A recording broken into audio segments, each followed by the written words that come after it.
alhamdulillahirobbilalamin, hamdan syakirin, hamdan yuafi ni'mahu yukafi mazidah. Ya Rabbana lakal hamdu kama yanbaghi li jalali wajhikal karim wa azimi sultanik.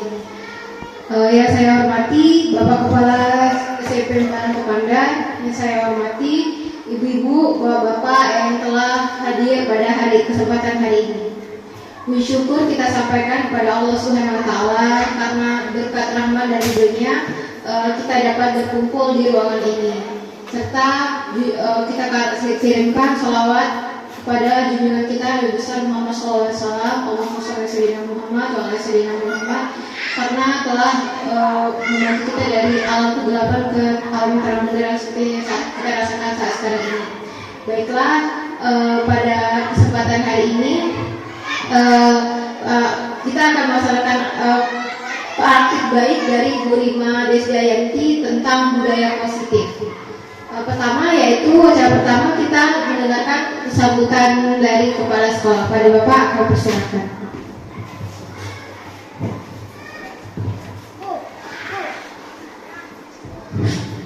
Assalamualaikum warahmatullahi wabarakatuh. Yang kami hormati Bapak Ibu peserta, yang kami hormati Ibu Rima yang akan menyampaikan ini materi nanti.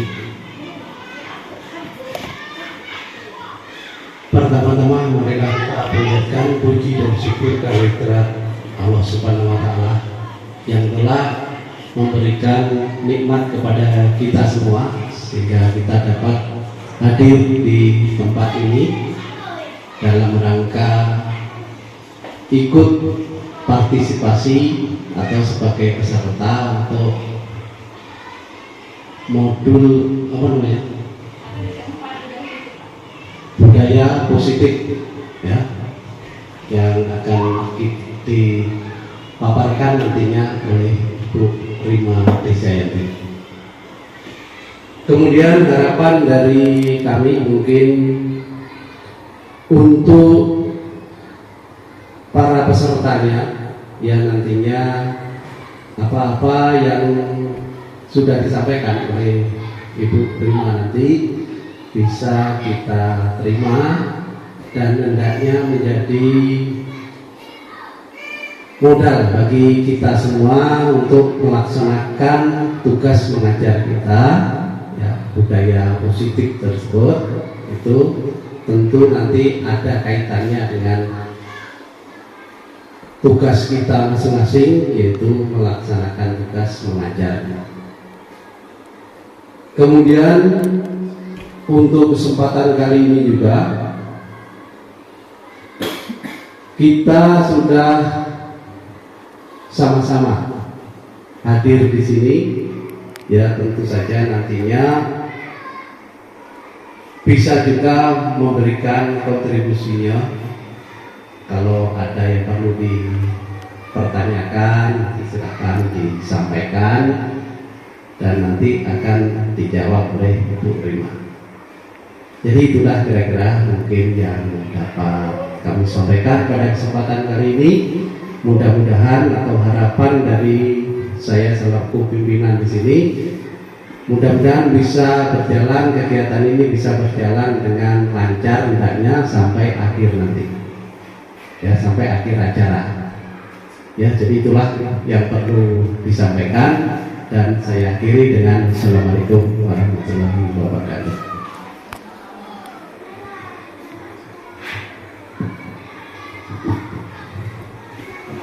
Baiklah, selanjutnya kita akan mendengarkan paparan dari ibu narasumber kita yaitu Ibu Rima Desdayanti.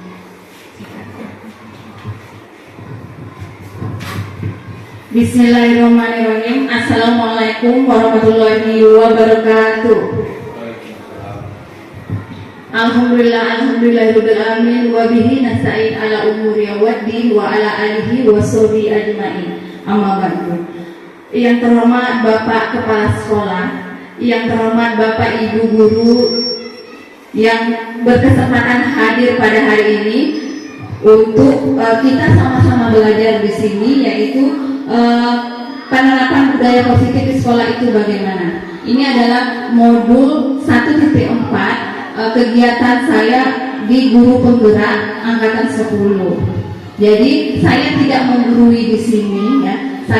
Kita hanya berbagi informasi apa itu budaya positif. Nah, pertama-tama marilah kita panjatkan puji syukur kehadirat Allah Subhanahu wa taala karena adalah kita masih diberi kesehatan sehingga bisa mengikuti kegiatan kita pada hari ini. Kemudian salawat dan salam selalu tercurah pada junjungan kita yakni Nabi Muhammad SAW, karena beliaulah kita bisa keluar dari alam kebodohan menuju alam yang terang benderang seperti yang kita rasakan pada saat ini. Bapak Ibu ya, saya mohon minta waktunya sedikit ya untuk berbagi informasi atau saling belajar tentang apa itu budaya positif sehingga nanti kita bisa jadi tujuan aksi nyata saya itu seperti itu. Jadi saya sebagai calon guru penggerak angkatan 10 diminta untuk memberikan informasi atau sama-sama memberikan materi untuk kita saling belajar. Jadi saya tidak menggurui di sini, bukan saya pintar di sini, bukan ya. Hanya menyampaikan informasi yang saya duluan dapat saja. Jadi karena saya duluan belajar, jadi kita sama-sama belajar. Apa sih budaya positif itu? Ya, jadi saya mohon nanti selama kegiatan tolong partisipasinya apa yang dilakukan nanti tolong dilakukan ya Bapak Ibu. Oke, langsung saja. Jadi untuk materinya itu adalah modul 1.4 budaya positif. Kita lihat dulu ya Bapak Ibu.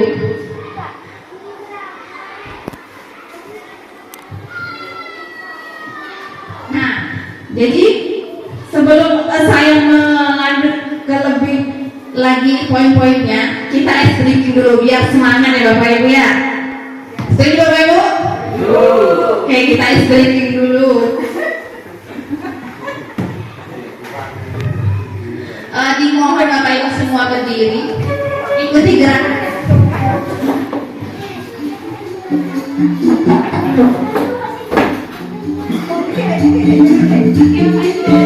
Boleh diikuti.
Disputar la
Oke, terima kasih Bapak Ibu atas partisipasinya.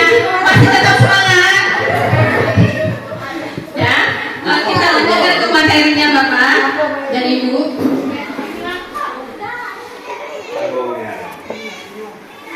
Nah, tadi selesai sedikit. Nah, sekarang poin-poin yang akan saya beri informasi ya tentang budaya positif. Yang pertama itu ada disiplin positif, kemudian kebutuhan dasar manusia, motivasi perilaku manusia, posisi kontrol diri, keyakinan kelas, dan terakhir segitiga restitusi. Nah, apa-apa saja itu? Mari kita pelajari bersama Bapak Ibu. Nah, ini ya disiplin positif. Mungkin kita sudah melakukan atau menerapkannya selama ini, tapi kita tidak tahu apa itu. Nah, Ibu, saya yakin Bapak Ibu semua sudah tahu disiplin itu artinya kita belajar mengontrol diri, baik pada diri kita sendiri maupun pada murid kita. Nah, di sini di sekolah diinginkan kita bisa menerapkan disiplin positif. Nah, bisa dilihat itu adalah salah satu penerapan yang bertujuan untuk menumbuhkan kesadaran murid serta memberdayakan murid tanpa penghargaan, imbalan, dan hukuman. Nah, jadi maksudnya mungkin kita sudah menerapkan disiplin, tapi kita masih ada memberikan imbalan dan penghargaan dan hukuman. Jadi ternyata itu tidak boleh dilakukan. Jadi mungkin anak itu diminta bisa sadar sendiri. Itu yang dimau disiplin positif tersebut. Tumbuh kesadaran dari diri mereka sendiri. Itu ya Bapak Ibu. Nah, selanjutnya tujuannya apa? Sebagai guru, kita memiliki tujuan untuk menciptakan anak yang memiliki disiplin diri, ya, yang mengacu pada nilai kebajikan universal, yang memiliki motivasi intrinsik mengubah perilaku mereka menjadi pribadi yang lebih baik. Nah, ini nilai yang akan diinginkan. Bisa dilihat Bapak Ibu. Yang pertama, murid itu dihendaki beriman dan bertakwa kepada Tuhan Yang Maha Esa, berbhinneka global, gotong royong, mandiri, kreatif, bernalar kritis, dapat dipercaya, sopan santun, toleransi, kesehatan, kerjasama, dan menghargai orang lain. Ini sudah ada poin-poin yang kita sudah lakukan, tapi ya belum maksimal.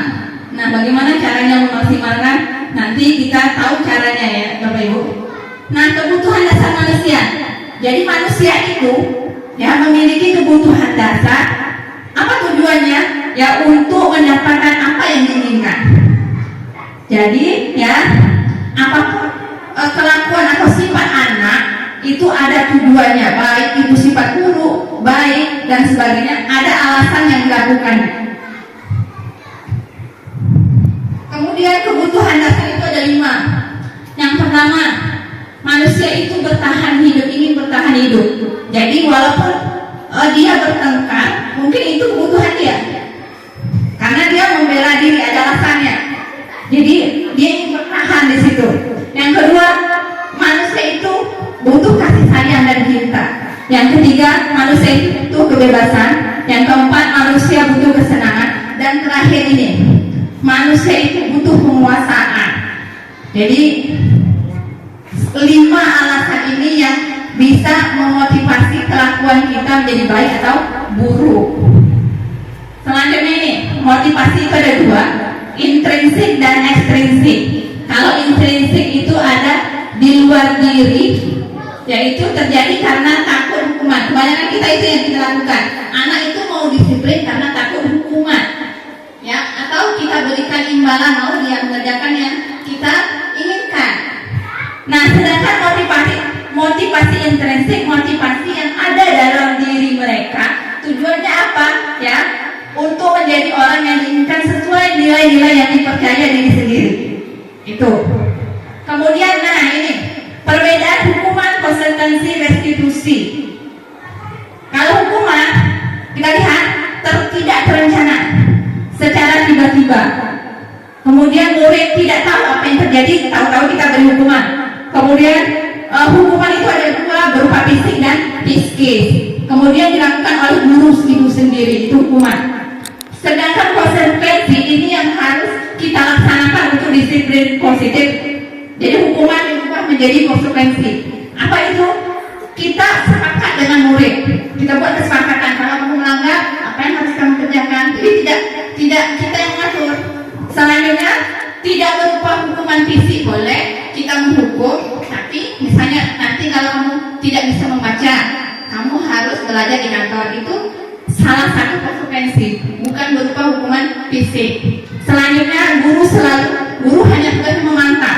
Tadi kita suruh anak itu belajar di kantor supaya bisa baca, guru mengamati saja. Selanjutnya, dari konsekuensi itu ada restitusi yang kita perlu kerjakan.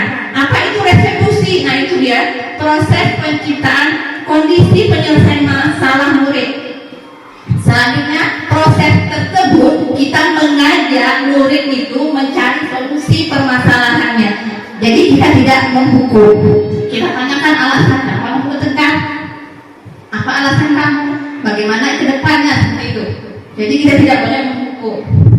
Selanjutnya, posisi kontrol murid. Ini ada penghukum, pembuat rasa bersalah, teman, pemantau, manajer. Nah kita guru sekarang diminta posisi manajer. Jadi tidak sebagai teman, tidak pembuat rasa bersalah, tidak penghukum dan tidak pemantau. Apa bedanya? Nah perhatikan videonya Bapak Ibu. Perbedaan posisi manajer tadi.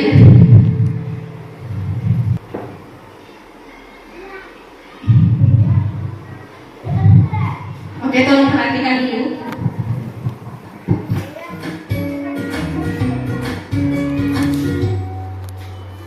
Salam bahagia Ibu dan Bapak guru hebat. Dalam penerapan disiplin positif restitusi, salah satu program yang dikembangkan adalah 5 posisi kontrol. 5 posisi kontrol dalam restitusi adalah proses perjalanan seorang pendidik agar dapat mengenali dirinya. Pada video kali ini, kita akan membahas tentang 5 posisi kontrol yang dikembangkan oleh Diane Dawson dan contoh penerapannya.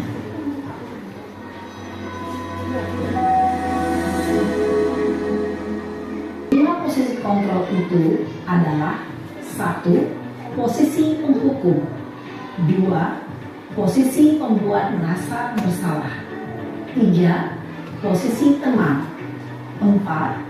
Posisi pemantau atau monitor, dan 5. Posisi manajer. Untuk lebih memahami kelima posisi tersebut, mari kita saksikan kasus Naren yang terlambat hadir 20 menit di sekolah dan melihat bagaimana kelima posisi kontrol dalam menghadapi masalah tersebut. Nah itu ya Bapak Ibu, kita bisa lihat videonya.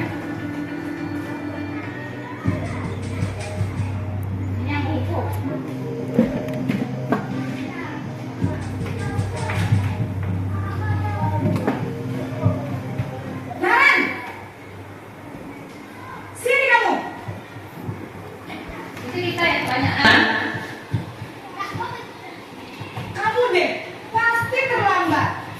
Maaf Bu, saya Apa coba?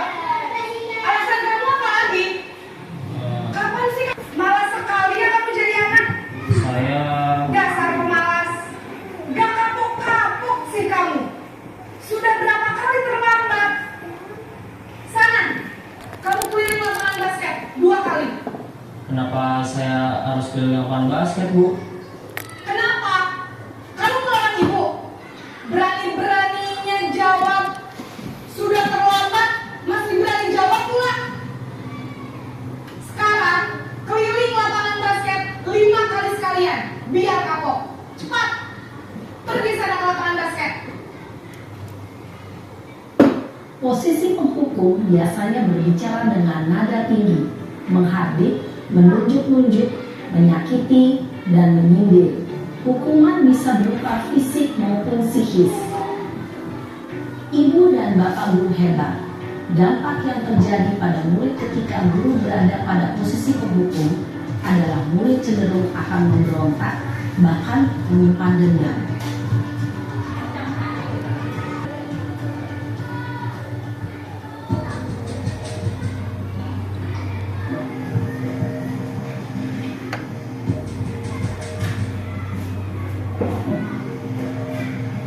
Naren!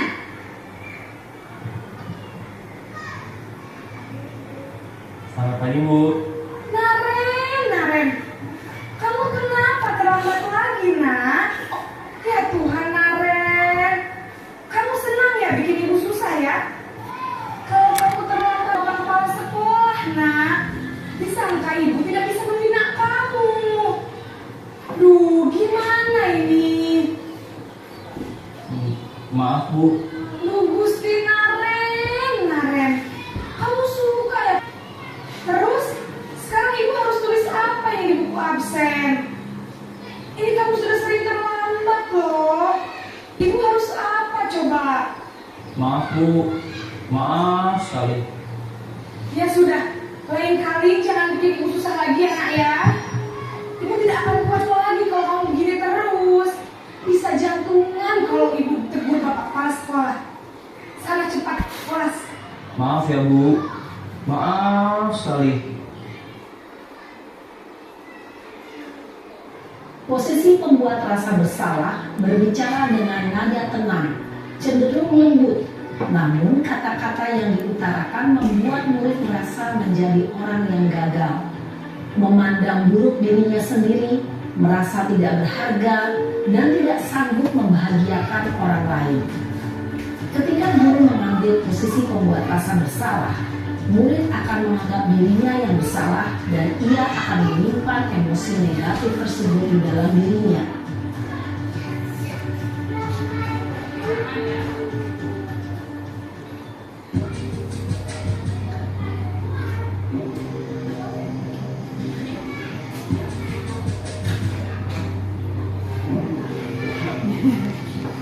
Ibu saya belum membangunkan saya, Bu. Kamu malah menyalahkan ibu kamu. Kamu bukannya anak yang larinya paling kencang. Kok terlambat sih? Iya, Bu. Saya memang terlambat bangun tadi. Jadi, biarpun saya lari kencang, tetap gak kekejar, Bu. Ya sudah sana. Nanti lain kali larinya lebih kencang lagi ya. Biar gak terlambat lagi. Bikin seneng ibu. Demi ibu. Bisa kan? Bisa lah, Bu.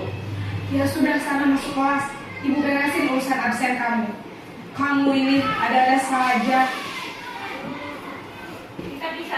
Dalam posisi teman, guru berbicara dengan nada suara ramah, akrab, cenderung bersenda gurau untuk menjaga suasana tetap santai.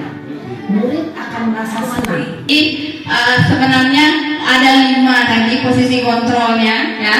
Posisi teman, posisi penghukum, posisi rasa bersalah, dan posisi manajer, ya. Nah, sebaiknya yang kita lakukan itu Bapak Ibu itu adalah posisi manajer, ya. Jadi kita membuat anak itu yang pertama, ya, tidak menghukum. Yang kedua, kita menanyakan apa hukuman dan konsekuensi dari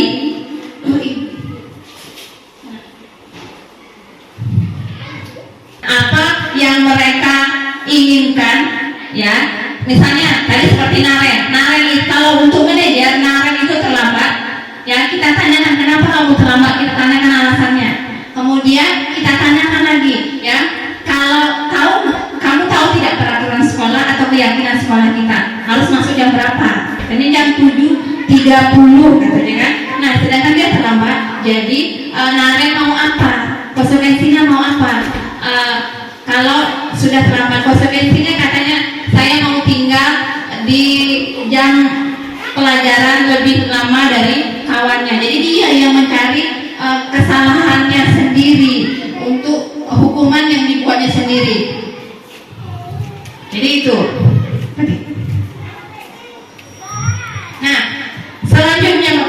ya. Saya akan menjelaskan. Tadi sudah ya. Nah, ini yang perlu kita buat selanjutnya. Jadi sekolah itu di awal itu harus membuat peraturan atau keyakinan sekolah yang disepakati secara bersama-sama antara seluruh warga sekolah, baik itu guru dan muridnya. Jadi apa? Misalnya berupa pertanyaan, kita sudah menetapkan masuk jam 7.30, setuju tidak nak? Setuju kata anak. Kemudian dibuat dalam pertanyaan positif, ya, masuk sekolah, ya, diharapkan masuk sekolah jam 7.30. Kemudian kata-katanya sedikit agar mudah diingat. Kemudian sesuai dengan kondisi sekolah atau kondisi kelas. Berikutnya, tadi saya sudah katakan semua warga sekolah harus ikut dalam keyakinan sekolah ini. Nah, selanjutnya segitiga restitusi. Kalau ada anak menginginkan ya melakukan atau menyelesaikan masalah dengan 3 tahapan ini. Segitiga restitusi. Yang pertama, menstabilkan identitas, validasi kebutuhan, kemudian menanyakan keyakinan. Nah, untuk melihat prosesnya, kita lihat videonya bagaimana itu restitusi terjadi.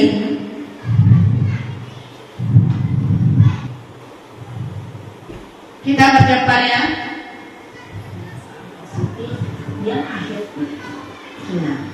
Contoh dari restitusi. Segitiga restitusi penyelesaian masalah anak. Ini dia.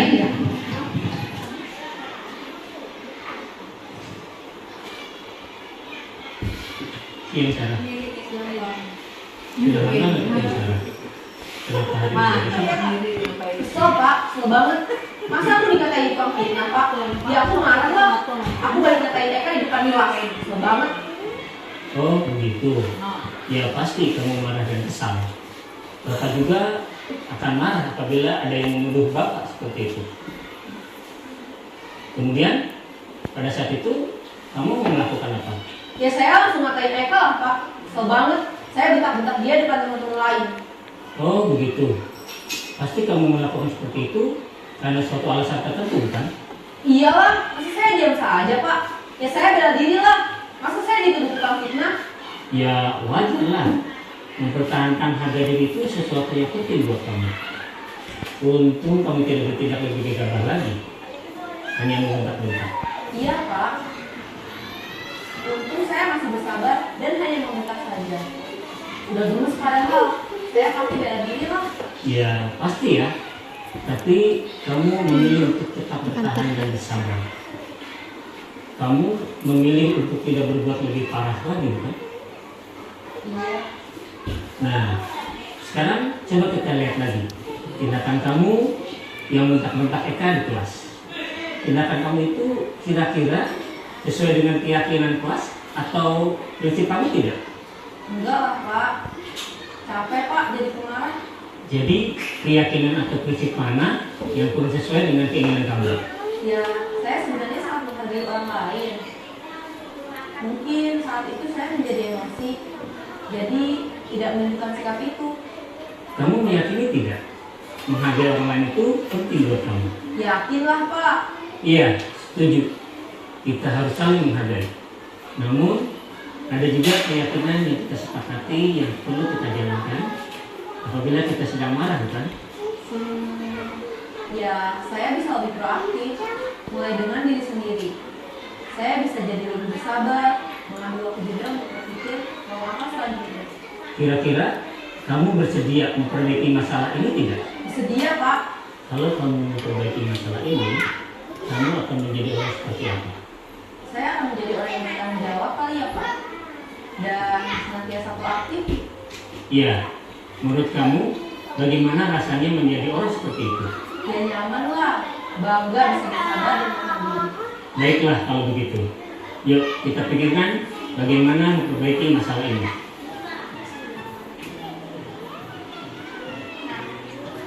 Oke Bapak Ibu, jadi itu cara menyelesaikan masalah pada anak. Jadi kita diminta untuk melakukan perbaikan masalah, bukan hukum anak. Jadi kita tanyakan alasannya apa kepada anak, kemudian maunya apa yang anak lakukan. Jadi itu kita sebagai manajer menanyakan masalahnya, cari solusi. Dia yang mencari solusi, tapi berdiskusi dengan kita. Itu yang disebut dengan posisi manajer. Mungkin itu saja materi yang saya sampaikan, Bapak Ibu. Kalau ada yang bertanya, boleh. Yang kurang paham dengan materi ini boleh. Kira-kira Bapak Ibu sudah tahu posisi kita selama ini bagaimana dan apa yang harus kita lakukan ke depannya. Ya, mungkin sebelum saya tutup, saya minta refleksi sedikit dari siapa saja tentang yang mengetahui isi materi ini tadi. Boleh siapa saja? Satu saja. Gimana Bu Indi?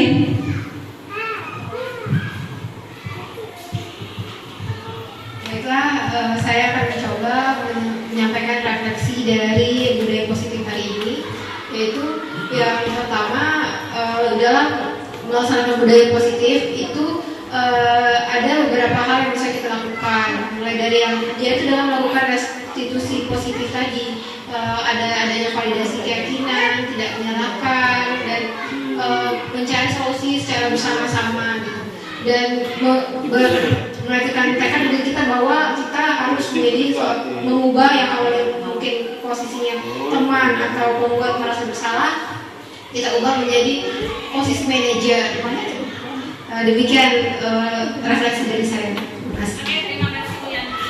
Terima kasih Bu Yanti. Mungkin itu saja untuk kesempatan hari ini, kita berbagi, sama-sama belajar, dan diharapkan kedepannya kita bisa merubah cara kita ya mengontrol murid, kemudian kita bisa menerapkan disiplin positif ini di sekolah. Ya, setuju Bapak Ibu, bisa diterapkan? Oke, terima kasih ya. Saya tutup. Wabillahi taufiq wal hidayah. Assalamualaikum warahmatullahi wabarakatuh. Kita kembali kepada moderatornya. Terima kasih kepada Ibu Rizky Yanti atas paparannya tentang budaya positif hari ini. Semoga bisa bermanfaat untuk kita semua dan bisa kita terapkan di sekolah kita. Acara selanjutnya yaitu pembacaan doa yang akan disampaikan oleh Pak Edi. Terima kasih. Sebenarnya pertama dulu. Nauzubillahi minasyaitonirrajim. Bismillahirrahmanirrahim. Alhamdulillahirabbil alamin. Wassalatu wassalamu ala asyrofil anbiya'i wal mursalin wa ala alihi washabihi ajmain. Alhamdulillahirabbil alamin. Hamdan sakiran hamdan aimin hamdan yaghfir ni'amahu wa yukafi mazidah. Ya Rabbana lakal hamdu kama yanbaghi li jalali wajhika karimul azim. Subhanak. Allahumma shalli ala sayyidina Muhammad sallallahu alaihi wa abad wa taqdi lana bihamdi bi hajat wa tutuharina bi syai'at wa taqurna biha innaka ala darajat wa tubalimuna ba'sa bi akhirat bil hayya wa ba'da mamat innaka ala kulli shay'in qadir. Allahumma fir lana dzunubana wa qina lana sayyi'atina wa tawaffana ma'al abrar. Allahumma fir lana dzunubana wa li walidayna warhamhuma kama rabbayana shaghara. Wajahnya muslimin dan muslimat, mu'minin dan mu'minat berhati ya arhamar rahimin. Allahumma inna nas'aluka salamatan fid din wa bi'ihsan barakatan fil ilmi wa barakatan fil rizqi wa tabatan qabla al-maut wa rahmatan inal maut wa farqan badal maut wa sakaratil maut wa najatan minal nar wa qadal hisab. Rabbana la tuzigh qulubana ba'da idh hadaytana wa hab lana min ladunka rahmatan innaka wahhab. Allahumma inna nas'aluka ridhaka wa jannataka wa na'udzubika min sakhatika wan nar. Rabbana zalamna anfusana wa illam taghfir lana wa tarhamna lanakunanna minal khasirin. Rabbana atina fid dunya hasanah wa fil akhirati hasanah wa qina adzabannar. Wa sallallahu ala sayyidina Muhammadin wa ala alihi washabihi ajmain. Subhana rabbika rabbil izzati amma yasifun wa salamun alal mursalin walhamdulillahi rabbil alamin. Taqabbalallahu minkum.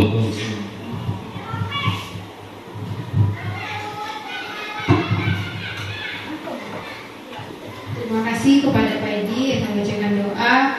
Baiklah, kita tutup hari ini dengan mengucapkan Alhamdulillahirabbil alamin. Assalamualaikum warahmatullahi wabarakatuh.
cantik-cantik. Kita kan perempuan suka warna pink. Ya, suka.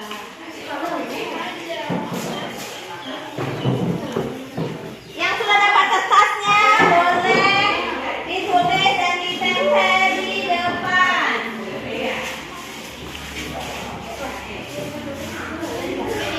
Nanti tempel di papan tulis kesepakatan kelas kita apa.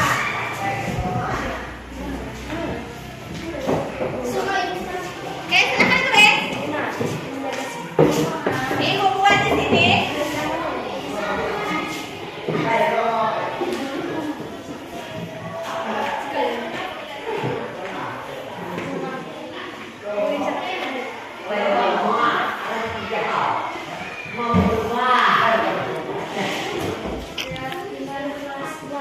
Oke, keyakinan kelas 8.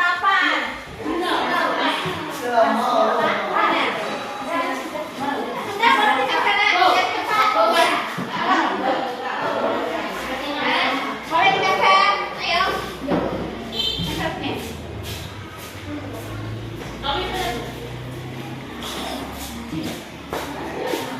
Sama lagi. Boleh tempel ke depan masing-masing ya, yang sudah. Misalnya nih Aura disiplin, dia pengen kelasnya disiplin. Yang lain.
Keyakinan kelas 8.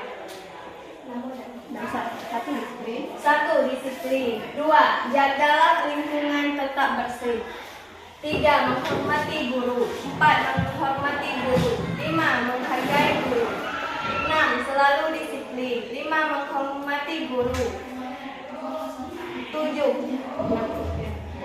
buang sampah pada tempatnya. 8, menghormati guru dan menjaga sikap. 9, buanglah sampah di tempatnya. Oke, ya jadi ada 3 poin dari sebanyak kamu. 3 poin yang kita sepakati. Ada kata disiplin yang pertama. Jadi keyakinan kita yang pertama maunya disiplin. Ya itu tadi. Kemudian yang banyak menghargai guru, saling menghargai boleh ya.